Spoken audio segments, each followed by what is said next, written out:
Welcome, everybody. This is Hugh Massie, the chairman and founder of DNA Behaviour International. And today I'm delighted to be hosting another identity conversation. And I have with me Gigi Verray, who's been working with DNA Behaviour using our systems in her wealth management business with GCG and the Alera group for the last 6 or 7 years. And Gigi's based in Chicago. So welcome, Gigi. Well, thank you, Hugh. It's great to be here. Yes, it's great to spend time with you. So just for our listeners to get started, why don't you tell us a little bit about your life background, career background, and how you got into the financial services business all of about 28 years ago, I think. Right, exactly. Well, I started out in the financial services working for a company on Wall Street, a company called First Investors. And I honestly worked 60, 70 hours a week, just sort of cold calling. And we used to call it fishing by the lake. So we would pull out the yellow pages back in the day, and we would just make calls before all the rules and laws started happening. So I did that for a while, and then I moved on to the Principal Financial Group, and then finally ended up at GCG, where I've been for the past 26 years. And I've been blessed to be with them for so long and have a successful career. I started out in financial planning, and then from there went into employee benefits. I was quite successful in employee benefits, and from there, though, I decided that every time they fired a CFO, my job went too in terms of that health plan, and decided to get back into financial planning. And that helped me really understand employee benefits for my clients and so on and so forth. And now I've really morphed into all wealth management and financial planning. I don't do as much product anymore, except for long-term care. And then I work with other trusted advisors in those different areas. So I would consider myself a specialist in financial planning and helping people build wealth. So what got you into the industry, in the first place? What was it about the money world or the financial world that got you in there?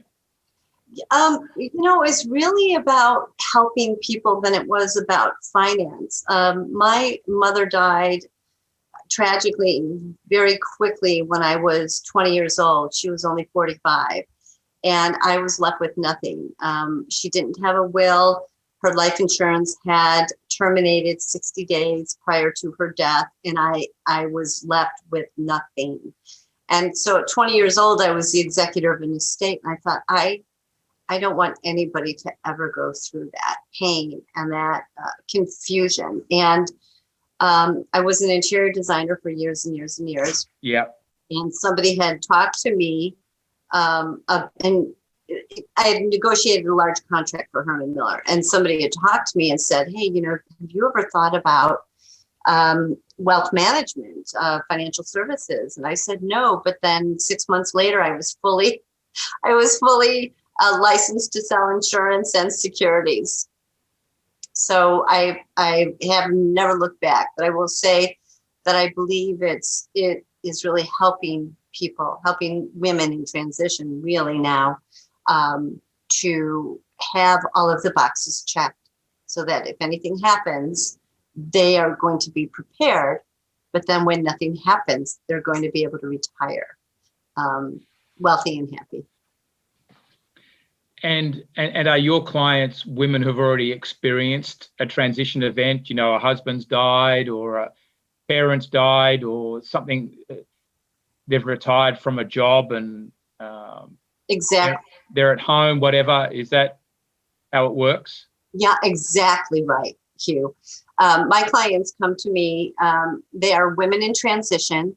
They are women who've experienced the death of a spouse, the loss of a job, or even really just wanting to plan for retirement and not knowing whether they should move jobs because they're not sure how much money they need to make. And they ask for my help. I also do work with some men, and these are men who prefer to work with women. They prefer to be able to ask any question they want without feeling uncomfortable. And I'm not suggesting that my male counterparts make folks uncomfortable at all. I just think that sometimes working with a female advisor is just it gives off a different type of relationship, a different vibe. And then I'd say that the third, other than women in transition working with males who want to work with female advisors, I would say that the third category is women who hold the purse strings. Maybe women who stay home, take care of children, but they're the ones who take care of the bills. They're the folks where the executive is busy traveling, etc. They're the folks that come and want to have that business partner in their financial planning. So those are the three main areas. Because in reality, women make most of the financial choices at the end of the day. In reality, they absolutely do. I mean, when you look at the statistics, it's amazing. And it's amazing how many women rely on or in the past, relied on their husbands, and then something happens and they're like, I didn't know. So I'm here to fill in that gap of I didn't know. And do you find with some of the male clients that come to you, they've had that realization as well that it's better that the wealth management is handled by a female, also just from a succession planning point of view, that one day it'll be their wife having to potentially have the conversation with someone like you? Do you know, that is such a great question, because that actually happens often. And it happened with a male executive at a company where I do their 401k. And he's quite a bit older than his wife, 15 years older. And for that exact reason, we met. This was just a few months ago on Zoom. I hope to meet them in person. Yeah. And I was able to have that conversation and imbue or really be able to explain how I run my business, but most importantly, to be able to participate in a comfortable conversation. And I think that really has to do a lot with DNA behavior and financial DNA. And I know we're going to get into that, but it's such an integral part of my business that I think that goes without saying. So why don't we talk about DNA behavior and your use of financial DNA? So, you know, we met 6 or 7 years ago, and you were using the systems, and you know, what was your experience when you completed financial DNA and you got the report back? Oh my gosh! Well, first of all, I'm laughing because, do you know, I just asked the initiated this next part of our conversation. It's just, this stuff is so real. It's so it's nothing short of amazing. But to answer your question succinctly, I was blown over, Hugh. I mean, I was in, I think, one of the very first classes ever with Leon and yourself and the other person who was so fantastic at making Nikki? Yes, making people feel comfortable. And I kept saying to myself, that's right. You know me, you know, and it was just like, it was nothing short of mind blowing. And I still feel that way. Like when I'm talking to someone who is in my wheelhouse, so to speak, and I know when to be quiet. I know when to listen. I know when they're really feeling the scenario, they're really feeling pain or happiness because of my being an initiator.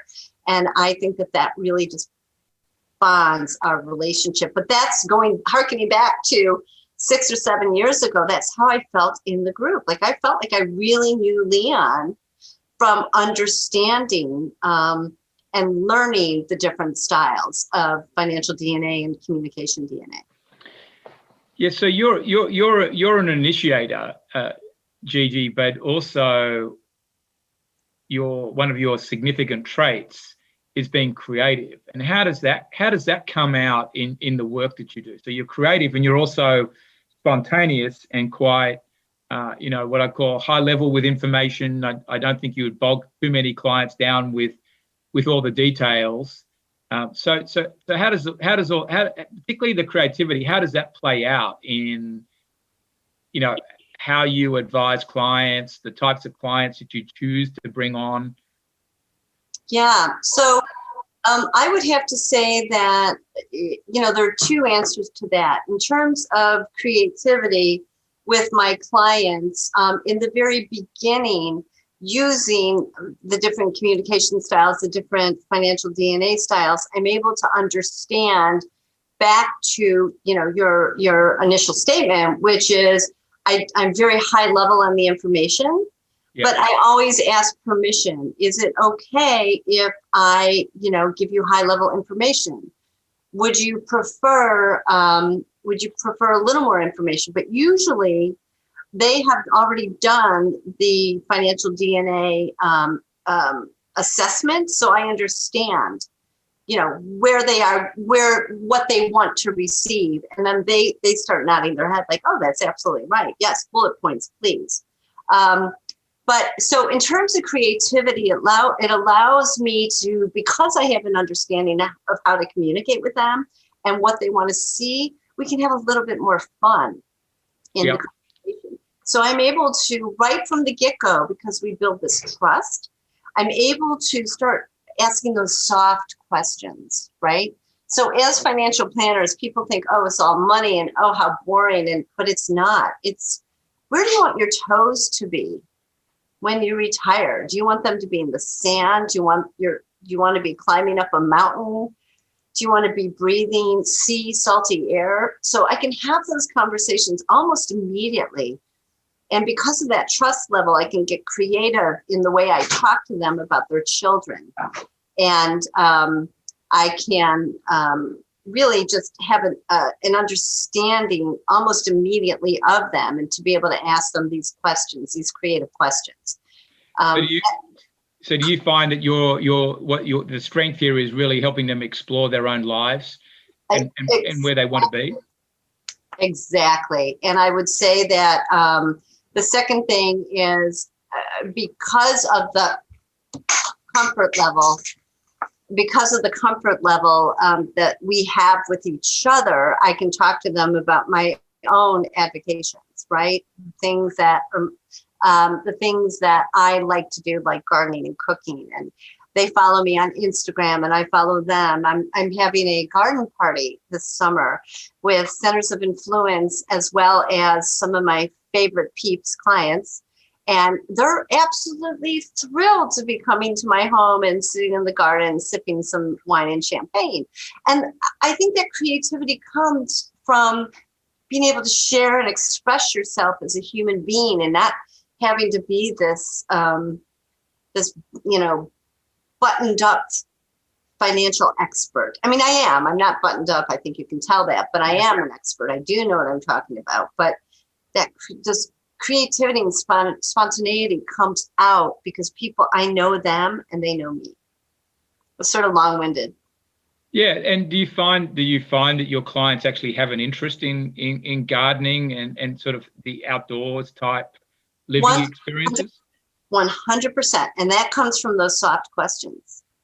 And, I think I mentioned this to you a while ago. Over the last 6, 7 years, I think it might be 7 years, the more and more and more I use financial DNA, the easier it is for me to attract. I just attract people who are more like me, folks who want a ton of information, or they absolutely want to have now I am a hand holder, let me just say that. But if somebody wants like reams of information from me and they want me to talk to them once every few days, that's not my client. Yeah. My client is somebody who trusts me, who knows that I have their best interest at heart. They also know that I am going to be there. If they need to talk to me at 6 o'clock at night and they're frightened or something's going on or there's an emergency, they know I'm there. But this delivery system has effectuated some of the best relationships. And it's because we're like-minded people, by and large, these women in transition. Yeah, because communication also is so important to the success of any relationship. And I imagine the life experiences that you've had as well, from your mother passing away suddenly when you were young, that builds a lot of empathy for helping these women, because you understand some of what they're going through. Yeah, I feel it. I feel it. I had a young widow come to my practice recently, and she would say to me, Gigi, because I bullet point everything, because it's not about reams of information. It's about, okay, these are the next steps. This is what's happening. And I think what happens with women in transition, they don't know what questions to ask. Now, I mean, this is a generalization, of course, but they don't. They've never been in this position. They don't know what questions to ask. So what I do is I do bullet point everything. I'm like, okay, this is step 1, this is step 2. And they're small enough bullet points so that people aren't feeling overwhelmed. And this young widow said to me, I can't even tell you how safe I feel. It warms my heart. It's precisely why I do what I do. And when you were bullet pointing, doing the list of bullet points for that widow, what types of issues were getting addressed in the bullet points? I know that sounds a very obvious type question to be asking a wealth manager, but I think it's interesting for people to understand where you might have been connecting with her. She was a really interesting, she had a really interesting identity, right? So she was a very warm, empathetic lifestyle, but she was also information. So by knowing this, I knew I had to take my time with her. There was no pushing her. I don't push people anyway. I mean, people who know me know that I'm like, I hope we work together. Get back to me. Tell me when to get back to you. I will. But she needed some time. And with just losing her husband, and her husband did everything, I was able to tell her, I was able to say, first thing I need are statements, and here's why. Because people, why do you need statements? Well, I need to verify how much money is moving over from Vanguard or Merrill Lynch or that 401k plan. And so by just giving her that little bit of information, she's like, oh, I never even thought of that, right? And then another bullet point might have been, or it was, it will take a week for us to gather documents. Once that happens, I am sure I will have, I had a sub bullet point that said, I will have follow-up questions. So she doesn't just think, as an informational person, she doesn't think, well, but wait, you said we'll have documents in a week. No, I put it down that we will most likely have other questions because other things come up, forms change, etc. And then the next bullet point is you will receive a DocuSign document. I will call you, is literally another sub bullet. I will call you to let you know it's coming in case it gets stuck in junk, right? So it's going down to that level of detail. But because they're bullet points, it works for her. Empathetic, but also wanting information. The key thing is recognizing that she wanted information. Exactly. And you were making that part of the process tangible for her, but also there's a lifestyle element to her as well, isn't there? Where she needs to know, well, is my lifestyle going to continue? Am I going to be able to have holidays? Can I see friends? Can I pay school fees? I imagine some of that's got to be discussed as well.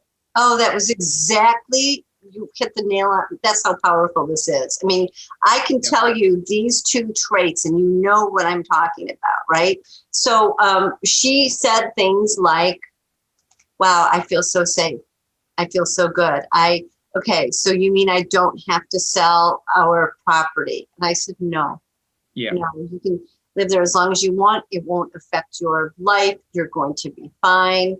And this was even before doing the financial planning, because I've been doing financial planning so long that you get to a point where you know. I think that's the key point for someone like that.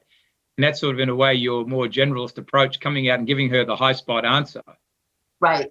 Exactly. That she's going to be okay with her house and lifestyle would be the the first thing probably to connect with her on, I imagine. You're right. You're right. It really was. It was that I think a big part of it was I got back to her immediately, which I do for all of my clients. You know, somebody calls a minute ago, I was interrupted with a client calling. Yeah. You probably just saw that, and I will call her back right after this call. But I think it's really important. So to do what you say you're going to do. And I know that's general good business, but when you're talking about somebody whose lifestyle and somebody whose information, it is almost, not almost, it's paramount that you get back to these people right away. Now I have other folks. I've got folks who are influencers. I have folks who are different on the spectrum. They're like, get back to me in 4 days, or I know I can wait a full 24 hours or even 2 days to get back to them because I've had a conversation with them. Because it's interesting with some people, getting back immediately is important. For other people, how you get back to them is important. You know, whether you've got to go and meet them, how long you spend with people is also important. Some people just need a 5-minute phone call. Others need 40 minutes. Right. You know, all these things are very important.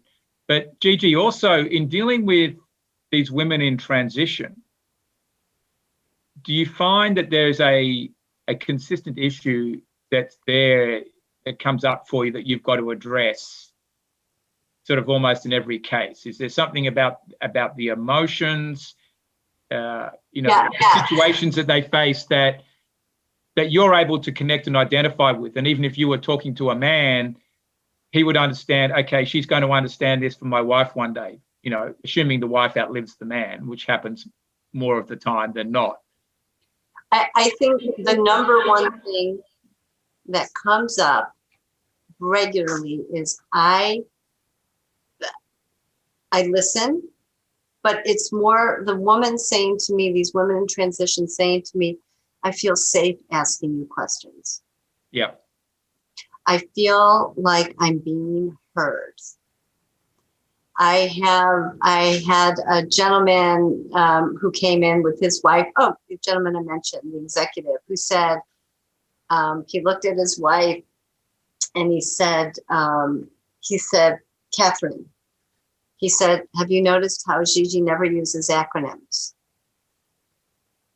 And that's because acronyms in our business are a big deal. People use too many of them. And they had interviewed their person at Chase, who I'm sure was perfectly fine, but she had said that he didn't even look at her. And so really it's about acknowledging that human being and what they're going through and the fear that they're not expressing. And that is something that comes up I will say universally. So in a way, what's creating the trust is that you're able to create that environment of psychological safety. Psychological safety, that's exactly right. And it starts with an email. Oftentimes I am emailed, or center of influence, or mostly other clients will introduce me to this person, to this woman. And it starts with my getting back to them. If I see, and I don't know anything about them really, but if I see they're using exclamation marks or can't wait to meet you, depending on the vocabulary they use, I know almost without a doubt where they fall in terms of their identity on the financial DNA spectrum, right? Yeah. So if somebody's using an exclamation mark, and their verbiage is bubbly, they're most likely an influencer and an initiator. I'm going to get along with them perfectly. If they use more business writing language, they're very terse. I know they are information. I mean, they are, and I'm like, ooh, I don't know if I, not sure if I want to be working with them necessarily. And it's a horrible, conclusion to jump to, but oftentimes it's the right conclusion.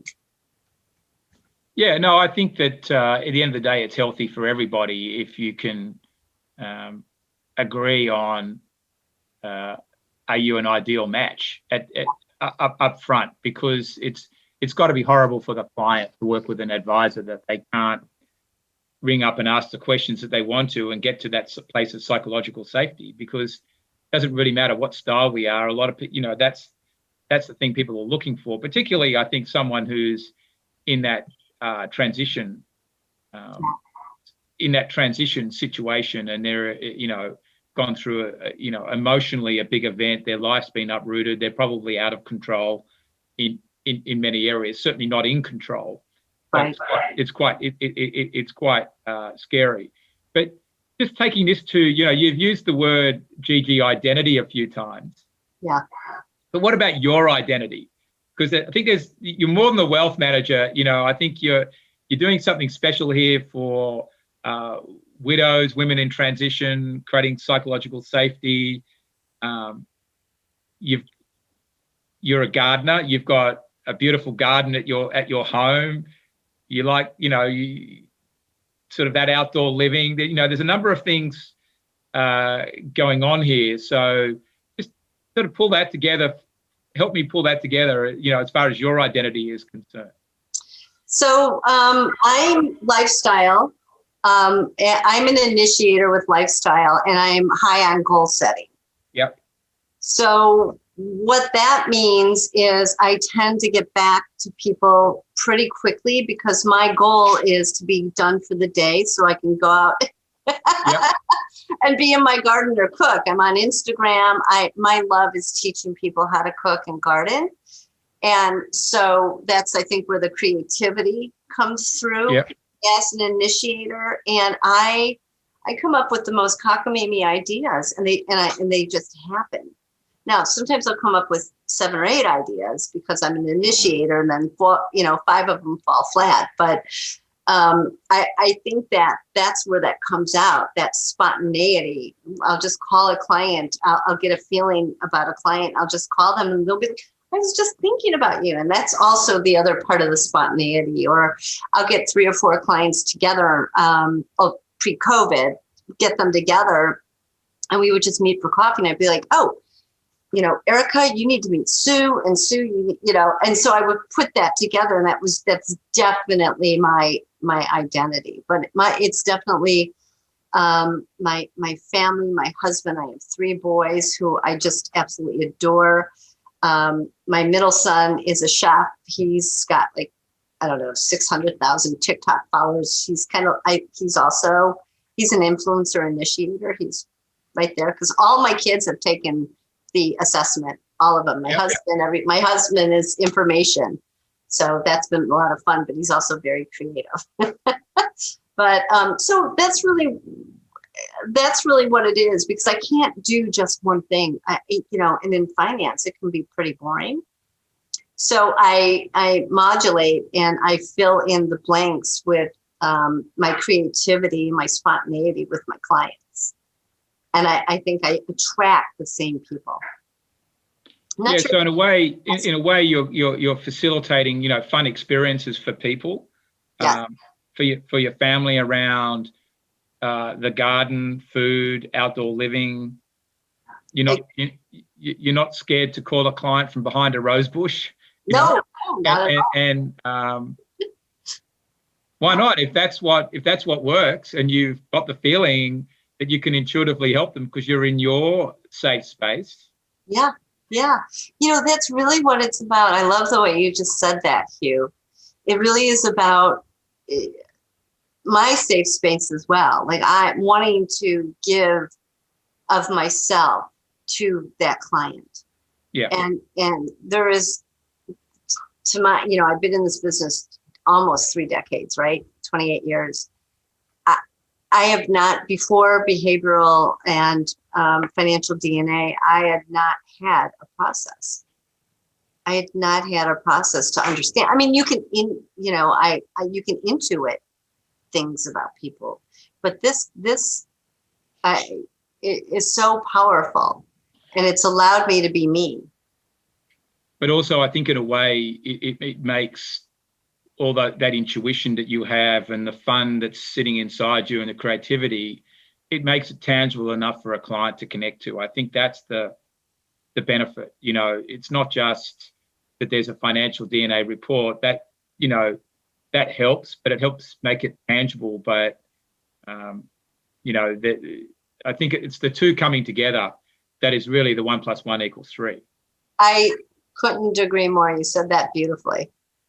And the clients then know that this they can see that you've got the financial DNA report. They can see your manner and more, you know, without acronyms, fairly relaxed approach, but you know what's going on. And I think that's the recipe that the clients are getting, because, you know, a lot of advisors out there are quite intuitive, but then the clients don't know where that's coming from, and is it robust? Yes. Whereas you're able to bring that together, I think, for the clients. I well said. Well said. I think that's the experience. So Gigi, as we wrap up, have you got anything else that you'd like to highlight for people out there that might be listening to this? A tip, recommendation? Well, book, anything. Can I get specific to financial DNA? Yes. Market mood. 100%. I love that tool. And I'm able to go on. And so for those of you who haven't used it or aren't aware of it, it gives you a running average of the stock market and whether it's up or down. And it tells you how that client is feeling. And if there's a smiley face, a neutral face, a frowny face, this is how they're feeling. And then it goes a step further to tell you the best way to communicate. So should I call them? Should I email them? What's the best way to interface with that client? Now, many of us as advisors know the best way because we've had that conversation, but I forget. I mean, there's so many facets to wealth management. So market mood is just, I would have to say, from a tool perspective, is just the cat's meow. Of course, what financial planner uses that term except for a spontaneous, creative initiator? Yeah, I think you know, it's just to wrap up, the great thing about market mood is, and you know, and for you is, again, it's another way of demonstrating the psychological safety, because you understand exactly where a client will be at emotionally if the market's moved up or down, you know, particularly down some percentage points. You know how to go and approach them. Yeah. And make them, you know, feel okay, safe in the situation. You know, I didn't even put that. I didn't put 2 and 2 together. I didn't even think of it that way, but you're right. I look at that and I'm like, oh, Claudia's fine. Or, oh gosh, I better call Ron. Right. And it is from my sense of being a mom, being an advisor, but truly caring. And, that's exactly what it is. It's giving them that security. And that's where having financial DNA completed enables you to use a tool like that. Whereas if you're just using your intuition and you're still guessing, you're not going to be able to go the whole way in creating that psychological safety. Agreed. And I love that term. Do you mind if I use it? I'd love you to use it. Okay, done. I'm using it. All right, Gigi. Well, you've got a new term to use, and it's been great spending time with you this afternoon. So thank you so much. Absolutely a pleasure, Hugh. Thanks so much. Have a good rest of your day.